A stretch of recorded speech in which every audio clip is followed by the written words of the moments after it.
I'm here with Barbara Shook, Energy Intelligence's Senior Reporter at Large and Analyst. Barbara, the theme of this year's Oil and Money conference is adapting to uncertainty. What do you see as the biggest ones the industry is facing?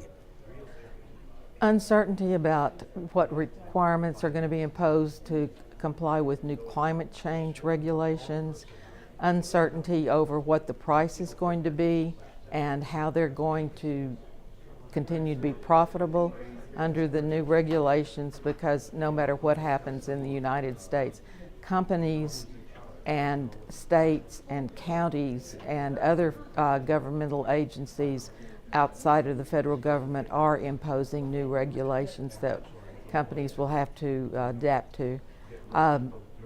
Different kinds of energy forms. We're starting to see more electric cars. In fact, I was crossing a street and didn't quite watch as closely as I should have, and a Prius came up behind me and I didn't even hear it. Already we're hearing, with the hybrids, we've already got some exposure to that. And in the future, we're going to have more electric cars around that are going to be much quieter. I've already said the price, the demand profile is going to be changing because natural gas is going to fuel the power plants that generate the electricity that are going to go into cars. So the demand for transportation fuel is going to change. These are the key changes that I see coming in the lifetimes of today's consumers. Now, this is an industry that really has always been about adaptation. But as a veteran reporter, what are the biggest changes you've seen over your career? The increase in natural gas consumption. We're consuming more natural gas in the United States and worldwide than we ever have before, because people have recognized its value finally as a cleaner burning fuel than other fossil fuels. And the changes within OPEC, when I first started covering OPEC more than 30 years ago, it was a monolithic power, and every time an OPEC minister sneezed, it made headlines.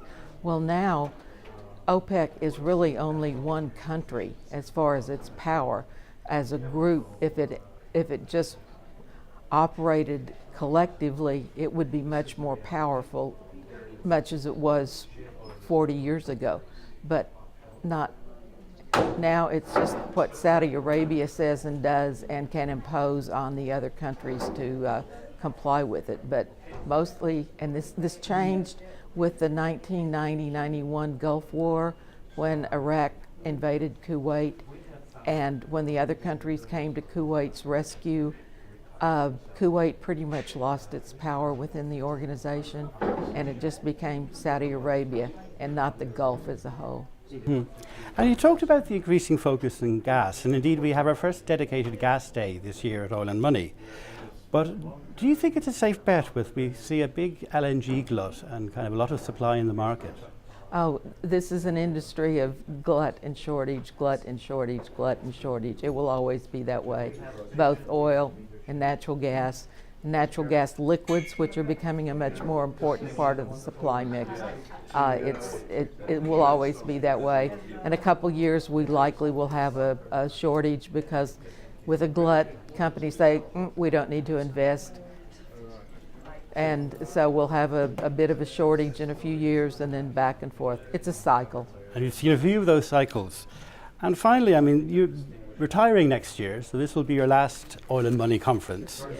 I'm just wondering, what would you say to somebody just starting their journey in this business? I would say learn natural gas and natural gas liquids, ethane, propane, butane. Those are the most important ones, because they are the feedstocks for petrochemicals, and we're going to be using a lot more products made out of petrochemicals in the future. Great. Well, thank you very much, Barbara. Thank you.